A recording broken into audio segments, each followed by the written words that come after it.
మన ప్రభువైన యేసుక్రీస్తు నామంలో మీకు అందరికీ శుభములు.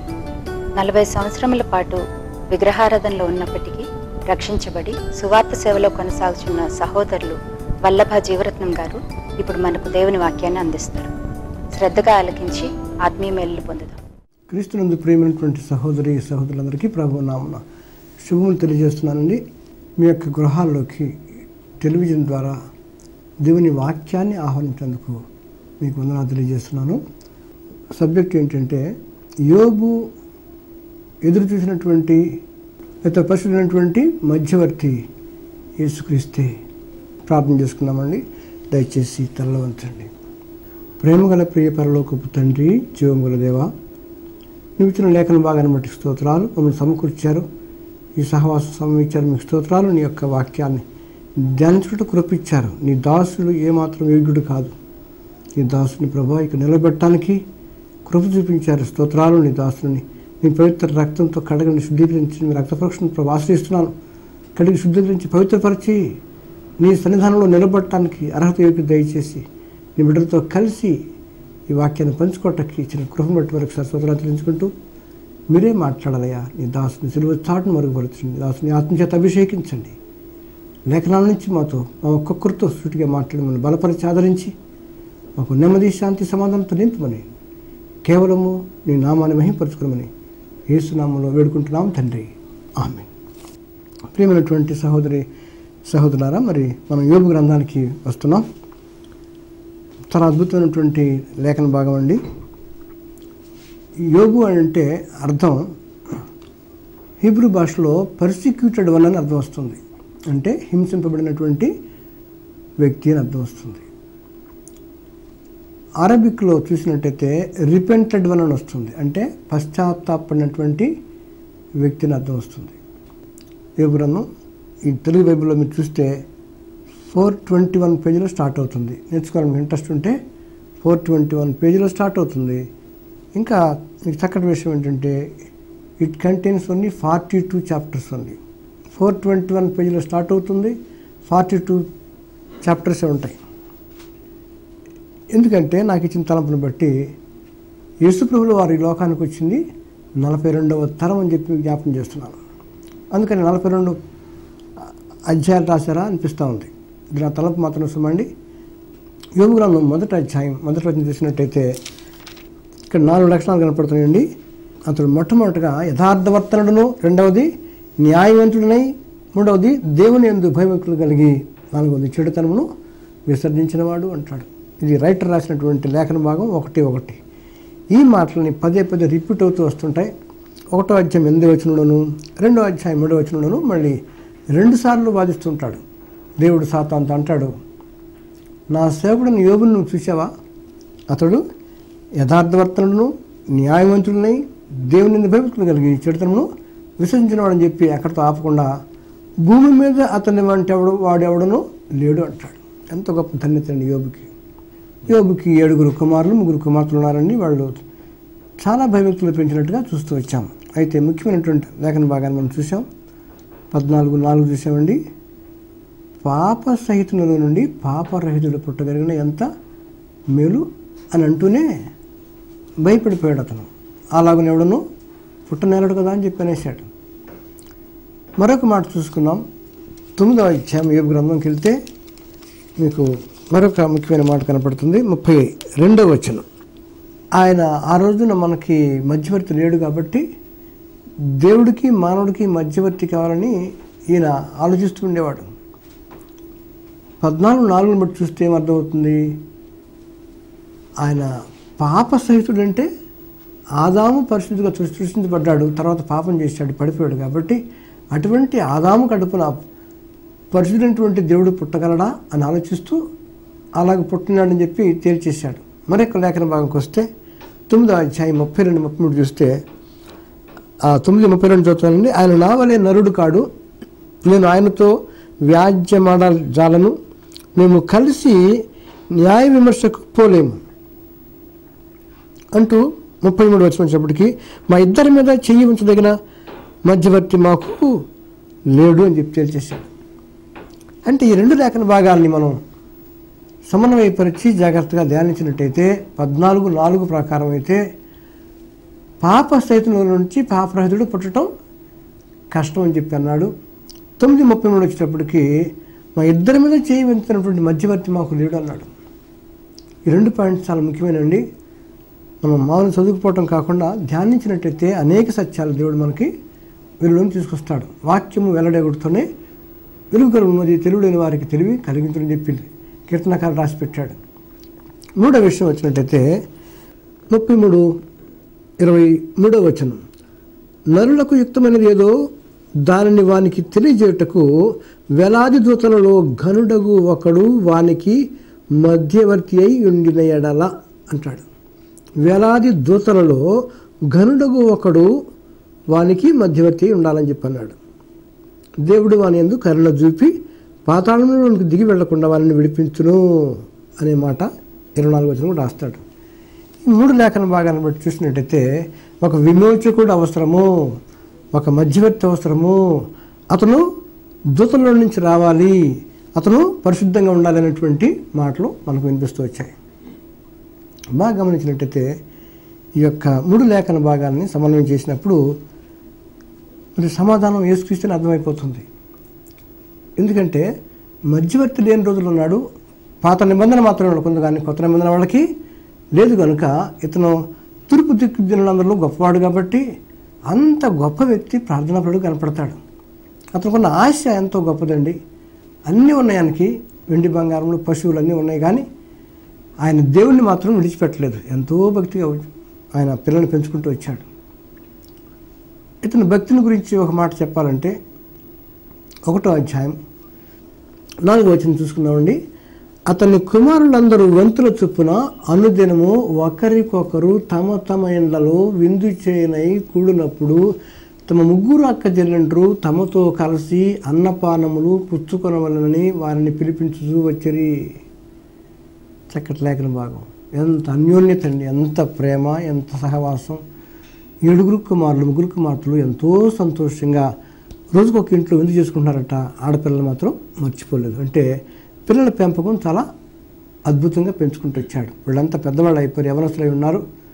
అయినప్పటికీ వాళ్ళ భక్తి భావన తగ్గలేదు, ప్రార్థన తగ్గలేదు. వాళ్ళ కోసం ప్రతిరోజు బలి అర్పిస్తూ వచ్చేవాడు యోబు. చూసినట్టయితే 1వ అధ్యాయం 5వ వచనం మాట్లాడుతుంది, వారి విందు దినములు పూర్తి కాగా యోబు తన కుమారులు పాపము చేసి తమ హృదయంలో దేవుని దూషించురేమో అని వారిని పిలువనంపించి వారిని పవిత్రపరిచి అరుణోదయంలో లేచి వారిలో ఒక్కొక్కరి నిమిత్తము దహన బలి అర్పించు వచ్చను, యోబు నిత్యము అలాగునే చేయుచుండెను అని రాస్తాడు. ఎంత భక్తి అండి! ప్రతి వ్యక్తి కోసం ఆరాధిస్తున్నాడు, దహన బలి వచ్చాడు, కోడెలని లేకపోతే గొర్రె పిల్లని బలిస్తూ వచ్చాడు. ఎంత భక్తి అండి! మనమైతే ఒక బాబు కోసం, ఒక పాప కోసం రోజుకి ₹1 కూడా ఖర్చు పెట్టలేము. సుమారుగా గొర్రెపిల్ల 4,000 ఖర్చు ఉంటుంది.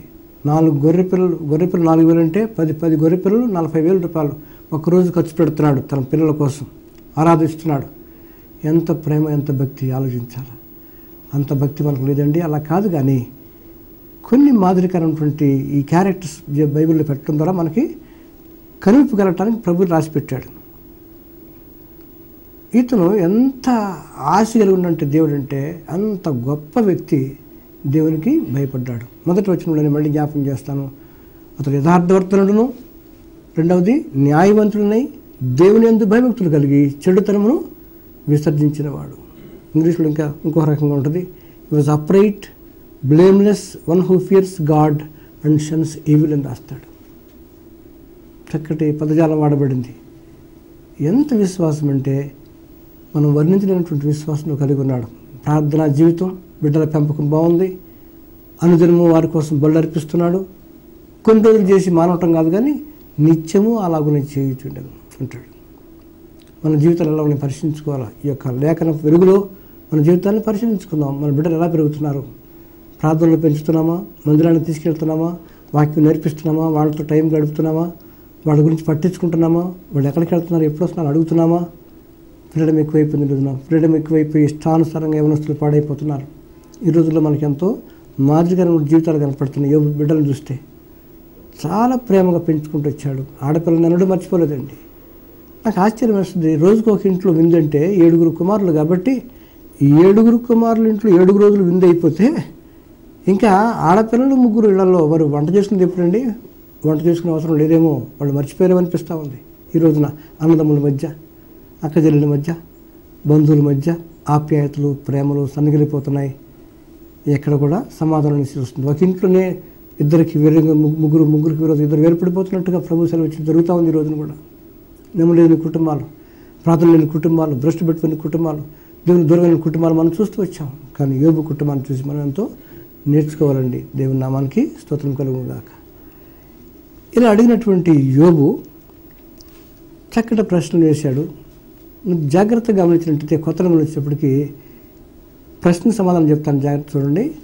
పాప సహితునిలో నుండి పాపరహితుడు పుట్టగలిగిన ఎంత మేలు, అలాగునెవడును పుట్టనేరడు కదా అన్న ప్రశ్నకి యేసయ్య వచ్చేసాడు. ఆ ఆదాముల నుంచే పుట్టుకొచ్చాడు, అబ్రాహాము సంతానం నుంచి వచ్చాడు, మరియమ్మ కడుపున పుట్టాడు, పరిశుద్ధాత్మ శక్తి వలన ఆమెను ఆవరించబడి ఆత్మశక్తితో పుట్టాడు. యెషయా 9:6 రికార్డ్ చేశాడు. ఏమని? ఎలాగనగా మనకు శిశువు పుట్టను, మనకు కుమారుడు అనుగ్రహించబడను అని చెప్పి రాస్తూ వచ్చాడు. 9:6 యెషయా 9:6 740 years ముందే రాయబడింది. దానికంటే ముందే కొన్ని వందల సంవత్సరాల క్రితమే యోబు గ్రంథం అంటే ఆల్మోస్ట్ మనకి ఆ యొక్క అబ్రహాము యొక్క సమకాలీకునిగా మనం బైబిల్ పండితులు చెప్తూ ఉంటారు. అంటే ఇంకొక క్రీస్తు పూర్వం ఒక 2000 సంవత్సరాల కింద అయి ఉండొచ్చు. అంటే ఇప్పటికీ అదొక 2000, ఇది ఒక 2000, 4000 సంవత్సరాల క్రితం రాయబడినటువంటి లేఖన భాగం యోబు అనుకోవచ్చు. ఆయన అంటున్నాడు 2 పాయింట్స్. ఒకటి పాప రహితుడు పుట్టాలి, మరి ఒకటి మధ్యవర్తి పుట్టాలి, దూతల నుంచి వస్తే బాగుండు అనుకున్నాడు. 3 పాయింట్స్ చెప్పాడు. చూడండి, పాయింట్ వైజ్ మనం చూసినట్టయితే పాప సహితంలోని పాపరహితుడు పుట్టాలి. దీనికి సమాధానం యేసు ప్రభువు వచ్చారు. మరి ఇక్కడ పుట్టిన విషయం ఇప్పుడు మనం నేర్చుకున్నాం. ఈ యొక్క లేఖన మనం చూద్దాం. యోహాను సువార్త 8:46 చూసినప్పటికీ యేసు ప్రభువు వారు సేవకు వచ్చి 30 ఏళ్ళకి సేవకు వచ్చేసారని మాట అంటాడు. చూద్దామండి. 8:46 వాళ్ళు యూదులతో మరి ఇంకా పరిసయ్యులతో శాస్త్రులు తర్కిస్తూ మాట్లాడతాడు ఆయన. ఆయన అంటున్నాడు 8:46 నా యందు పాపమున్నదని మీలో ఎవడు స్థాపించును అంటాడు. దేవుని నామానికి మహిమ కలుగును గాక. ఈజ్ ఛాలెంజింగ్ గాడ్ అండి. నేను మార్గమును సత్యమును జీవమునైనటువంటి దేవుడిని, నా ద్వారానే తప్పడం తండ్రి యొద్దకు రాడని చెప్పినటువంటి దేవుడు 8:46 రాగానే అంటున్నాడు నా యందు పాపం ఉన్నదని మీలో ఎవడు స్థాపించను అన్నాడు. ఎంత ఛాలెంజ్ చేసినటువంటి దేవుడు మనం చూడలేదండి. ఎంతోమంది భక్తులు, ప్రార్థనాపరులు, దైవికమైనటువంటి వ్యక్తులు, ఋషులు వచ్చారు, ఎంతోమంది మతస్థాపకులు వచ్చారు. కానీ ఈ కొన్ని వేల సంవత్సరాల నుంచి మన భారతదేశం చూసినా సరే ఏ ఒక్క వ్యక్తి కూడా, ఏ బోధకుడు కానీ, ఏ ముని కానీ, ఏ యోగి కానీ, ఏ మత సిద్ధాంతకర్త కానీ వచ్చి నా యందు పాపం ఉన్నదని మీరు ఎవడో స్థాపించరని సవాలు చేసినటువంటి వ్యక్తి ఈనాటికి లేడు. ఒక్క యేసు ప్రభు మాత్రమే. దేవుని నామానికి స్తోత్రం కలుగును గాక. చూడండి, ఆన్సర్ కరెక్ట్గా వచ్చింది. ఆయన ఏమని అడిగాడు? పాప సహితునిలో నుండి పాపరహితుడు పుట్టగలని ఎంత మేలు అని. వెంటనే పాపం భయపడిపోయి 4 గరుచుకున్నాడు. ఏమన్నాడు? అలాగనే ఎవడని పుట్టలేడని చెప్పేసి నిరుత్సాహపడిపోయినటువంటి యోబు యొక్క ఆలోచనకి, ఆశకున్నటువంటి ఆశకి జవాబు యేసు ప్రభువే. ఎందుకంటాడు ఆశ గల ప్రాణమును తృప్తిపరిచే దేవుడు అని చెప్పి లేఖనాలు సెలవిస్తున్నాయి. గమనించండి, దీనికి ఆన్సర్ వచ్చేసింది. నెక్స్ట్ క్వశ్చన్ ఏంటంటే, దేవా నువ్వు ఉన్నావు, గొప్ప దేవుడు, నేను మేము చూడలేము, కానీ నీకు మాకు ఒక మధ్యవర్తి ఉంటే మేము బాగుంటుంది, మేము మిమ్మల్ని తట్టుకోలేము, నీకు చెప్పుకోలేము, డైరెక్ట్గా నేను ఫేస్ చేయాలని చెప్పేసి భయపడుతున్న రోజుల్లో ఉన్నాడు యోబు. కాబట్టి 1 తిమోతి పత్రిక రాగానే చాప్టర్ 2:5 దేవుడు ఒక్కడే, దేవునికి నరులకు మధ్యవర్తి ఒక్కడే, ఆయన క్రీస్తు యేసును నరుడు. అర్థమైందండి? మధ్యవర్తి కావాలని ఏడ్చాడు. మధ్యవర్తి యేసే అని చెప్పేసి తిమోతి పత్రికలో రికార్డ్ చేసేసాడు. రెండవది పాప సహితంలో నుండి పాపరహితుడు పుడితే ఎంత బాగుందని చెప్పి అన్నందుకు జాన్ 8:46 గాస్పుల్లో రాస్తున్నాడు నా యందు పాపం ఉన్నదని మీలో ఎవడు స్థాపించును అని అంటాడు. ఎంత గొప్ప దేవుడు అండి. అయితే దూతల్లో నుంచి వస్తే బాగుండని చెప్పేసి అనుకున్నాడు కదా. రండి, అది హెబ్రీ పత్రిక 6వ వచనం చూస్తే నీవు మనుషుని జ్ఞాపకము చేసుకున్నటకు వాడు ఏపాటివాడు? నీవు దేవదూతల కంటే వాళ్ళని కొంచెం తక్కువ వానిగా చేసేదివి, మహిమా ప్రభావంతో వానికి కిరీటం ధరింపజేస్తువని, నీ చేతి పనుల మీద వానికి అధికారం అనుగ్రహించితివి, వాని పాదముల కింద సమస్తమును ఉంచితివి అని చెప్పేసి రికార్డ్ చేస్తున్నాడు హెబ్రీ 2:7.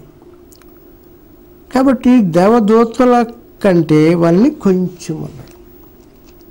3 ప్రశ్నలకి సమాధానాలు బైబిల్ నుంచి వచ్చేసినాయి.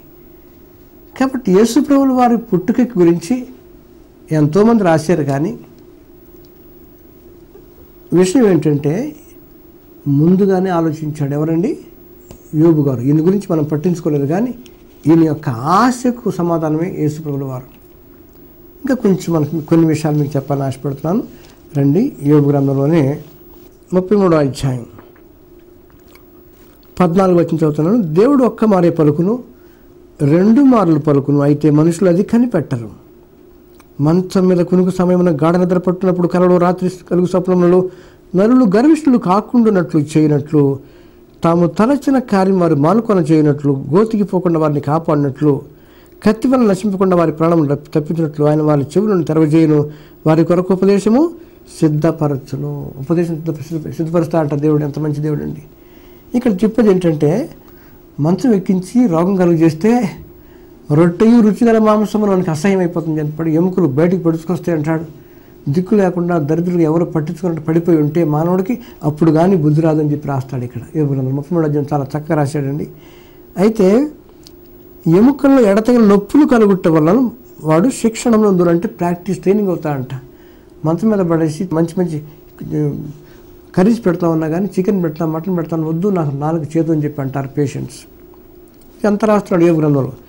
రాస్తూ రొట్టెయు రుచిగల ఆహారం నాకు అసహ్యం అని చెప్పండి, వద్దామా నాకు పెట్టకండి అంటారు పేషెంట్. చూడండి, మా కాఫీ తాగుతావు, టీ తాగుతావు, ఏమొద్దు నాకు వద్దని చెప్పి అంటారు. బలవంతంగా మనం పెడుతుంటాం కొన్నిసార్లు. అలాగే పాపినటువంటి మనుష్యుడు ఎంత చెప్పినా వినకపోతే ఏం చేస్తాడట? ఎన్ని మెసేజ్లు వింటున్నారండి టీవీ ద్వారా, రేడియో ద్వారా, లేక సువార్త సందేశాల ద్వారా, అనేక స్వస్థ కూడికల ద్వారా ఎన్నో వింటూ వస్తున్నప్పుడు కూడా మారు మనసు లేని జీవితాల్లో ఉండిపోతున్నటువంటి వారికి ఈ యొక్క నామకార్థపు క్రైస్తవులకి బోధ చేస్తున్నాడు. ఇక్కడ యోబు నుంచి మాట్లాడుతున్నాడు. తర్వాత అంటాడు, వాని శరీర మాంసము క్షీణించిపోయి వికారమగును, బయటికి కనపడకుండా ఎముకలు పైకి పొడుచుకుని వస్తున్నాయి, వాడు సమాధికి సమీపించును, వాని ప్రాణము సంహారుడు యొద్దకు సమీపించును, నరులకు యుక్తమైన యెహోవానికి తెలియజేయటకు వేలాది దూతల్లో ఉంటే గనుడగు ఒకడు వాళ్ళకి మధ్యవర్తి ఉండినడలా అని అంటూ ఈ 33:24 చక్క రాస్తాడు. పాతాళంలో దిగి వెళ్లకుండా వాళ్ళని విడిపించును అంటాడు. ఉద్దేశం ఏంటండి? మనుషులు పాతాళంలోకి వెళ్ళిపోయి, నరకంలోకి వెళ్ళిపోయి, అక్కడ సాతాను ఉండే ప్రదేశంలో అగ్ని ఆరదు, పురుగు చోదని చోట లక్షల కోట్ల సంవత్సరము నిత్యత్వంలో కాలిపోవటం దేవుని చిత్తము కాదు. కానీ ఈ యేసుక్రీస్తు ద్వారా మనుషులు రక్షించబడాలనేటువంటి ఉద్దేశంతో దేవుడు మాట్లాడుతూ వచ్చినాడు. అందుకే అంటాడు రోమాపత్రికలో, మనం ఇంకనూ పాపులమై ఉండగా, మనం ఇంకనూ బలహీనమై ఉండగా, మనం ఇంకనూ శత్రుమై ఉండగా యేసుక్రీస్తు మన కోసం వచ్చాడు. మన అపరాధముల చేతను పాపముల చేతను చచ్చిన వారమై ఉండగా క్రీస్తు మన కొరకు ఈ మరణించాడని చెప్పి రాస్తాడు. ఎంత గొప్ప దేవుడు అండి. అటువంటి గొప్ప దేవుడి గురించినటువంటి తలంపులు ముందే ఈయన కలలుగంటూ వచ్చాడు. ఎవరండి? యోబు గ్రంథంలో చక్కగా సుస్పష్టంగా రాస్తున్నాడు. మనం పట్టించుకో యోబు గ్రంథాన్ని. ముందుగా అడ్వాన్స్గా చెప్తూ వచ్చాడు ఈయన. ప్రవక్తలందరికంటే ముందు చెప్తూ వచ్చాడు. యెషయా కంటే ముందున్నాడు. యెషయా 9:6లో రాసినటువంటి లేఖన భాగం ఏంటంటే, ఇలాగా మనకు శిశువు పుట్టెను, మనకు కుమారుడు అనుగ్రహించబడను, అతని మీద రాజ్యభారం ఉండను అని రాస్తూ నిత్యుడగు తండ్రి, సమాధానకర్తగా అధిపతి అని పేర్లు మనం చూస్తూ వచ్చాం. ఆయనకంటే ముందే రాసేసాడు ఇక్కడ. ఇంకా జకర్యాకి వెళ్ళి చూసినప్పుడు 9వ అధ్యాయం 9వ వచనంలో కూడా మాట్లాడుతుంది, ఆయన గాడిదను గాడిద పిల్లను ఎక్కి వస్తున్నాడు, నీ రాజు నీతి పేరుడే వస్తున్నాడు అని చెప్పి జకర్యా 9 రికార్డ్ చేస్తున్నాడు. ఆ రాజు గురించి జకర్యా కంటే ముందు, తర్వాత యెషయా కంటే ముందు యోబు రికార్డ్ చేస్తున్నాడు ఆయన ఆశను. బాగా నేర్చుకోవాలి ప్రేమ దేవుని బిడ్డలారా. ఆశ గల ప్రాణమును తృప్తిపరిచే దేవుడు. ఆయన కనుక రాకపోతే మన బ్రతుకు ఏమైపోయిందో ఆలోచించుకోండి. యేసుక్రీస్తు కనుక ఈ లోకానికి రాకపోతే మనమంతా నిత్యత్వం నరకంలో మాడి మసి అయిపోయేవాళ్ళమే. కానీ ఆయన మహాప్రేమ చేత, ఆయన ప్రేమ స్వరూపు కాబట్టి, ఆయన మన కోసం ప్రాణం పెట్టే దేవుడు కాబట్టి ప్రేమ మరణమంతా బలవంతం అని చెప్పి రాశాడు. పరమగీతాలు 8:6 రాస్తుంది. ఈర్ష్య పాత్రలంతా కఠోరం అని చెప్పి రాస్తుంటాడు. కానీ నీ కోసం నా కోసం ఈ లోకానికి యోబు తలంచినటువంటి తలంపుల్లో నుంచి యేసుక్రీస్తు పుట్టాడని చెప్పి అనిపిస్తూ ఉంది. ఇంకా కొంచెం జాగ్రత్తగా ధ్యానం చేసినట్టయితే ప్రశ్నలు వేస్తూ వచ్చాడు. ఎవరికండి? యోబుతో మాట్లాడుతూ దేవుడు 38వ అధ్యాయం నుంచి 41 వరకు ప్రశ్నలు వేస్తూ వచ్చాడు. నడుము కట్టుకొనుము అని సుడిగాల నుంచి మాట్లాడుతున్నప్పుడు, భూమిని చేసినప్పుడు నువ్వు ఉన్నావా, గాలికి ఇంత బరువు అని చెప్పి నువ్వు ఉన్నావా అని చెప్పి అంటూ, వెండికి గని కలదు, పుటమేయు బంగారం స్థలం కలదు, మనుష్యులు చీకటికి అంతము కలుగుజేరు నాశనండి. 28వ అధ్యాయం 3వ వచనం. నిజంగా ఎంత గొప్ప వాక్యం. అడ్వాన్స్ చెప్పాడు. థామస్ ఆల్వా ఎడిసన్ 1879లో బల్బు కనిపెడితే ఇంకా కొన్ని వందల సంవత్సరాల ముందే ఆయన రాస్తున్నాడు, మనుషులు చీకటికి అంతము కలుగుజేదురు అంటే ఎలక్ట్రిసిటీ కనిపెడతారని చెప్పి రాసేసాడు. ఈ యొక్క గనుల గురించి రాశాడు 28వ అధ్యాయంలో. వెండికి గని కలదు, పుట్టమేయు సువర్ణములకు స్థలము కలదు అని రాశాడు. బంగారం ఎక్కడి నుంచి రాసుకొచ్చాడు. ఇంకా 5-6 వచనాలకు వెళ్తే భూమిలో నుండి ఆహారం పుడుతుందని చెప్పి అంటాడు. దాని లోపలి భాగం అగ్నిమని చెప్పి రాశాడు. ఎంత జ్ఞానం అండి యోబు, ఎంత జ్ఞానవంతుడు అంటాడు. యెహోవా దేవుడు వేస్తున్న ప్రశ్నలకు సమాధానం చెప్పలేక సతమతం అయిపోయి ఉక్కిరిబిక్కిరి అయిపోయినప్పుడు అంటాడు. 38 చాప్టర్ నుంచి 41st చాప్టర్ వరకు ప్రశ్నలు వేస్తుంటే ఆయన ఏమాత్రం సమాధానం చెప్పలేకపోయి ఊపిరి ఆగిపోయినంత అయిపోయింది, ఏం మాట్లాడలేకపోయాడు అని అంటాడు. నేను శక్తికి మించి జ్ఞానం గురించి మాట్లాడాను అని చెప్పి బాధపడుతూ ఉంటాడు. మీరు లెక్క పెడితే 89 ప్రశ్నలు వేశాడండి యోబుకి దేవుడు. ఒక్క ప్రశ్నకు సమాధానం చెప్పలా. ఎంత జ్ఞానవంతుడు కూడా చెప్పలేకపోయాడు. మీరు నేను ఏ పాటి వాళ్ళము. అయితే చివరికి 28వ అధ్యాయం తేలుస్తాడు. ఆఖరి వచనం 28వ అధ్యాయం 28వ వచనం మాట్లాడుతుంది.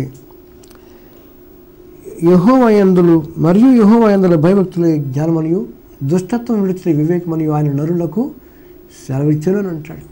ఎంత మంచి దేవుడు అండి, ఎంత గొప్ప దేవుడిని కలిగి ఉన్నాం. యేసయ్య అందుకోసం వచ్చాడండి. గుర్తుపెట్టుకోండి, యోబు కోరికిన కోరికలకు జవాబు యేసుక్రీస్తు ప్రభుల వారే.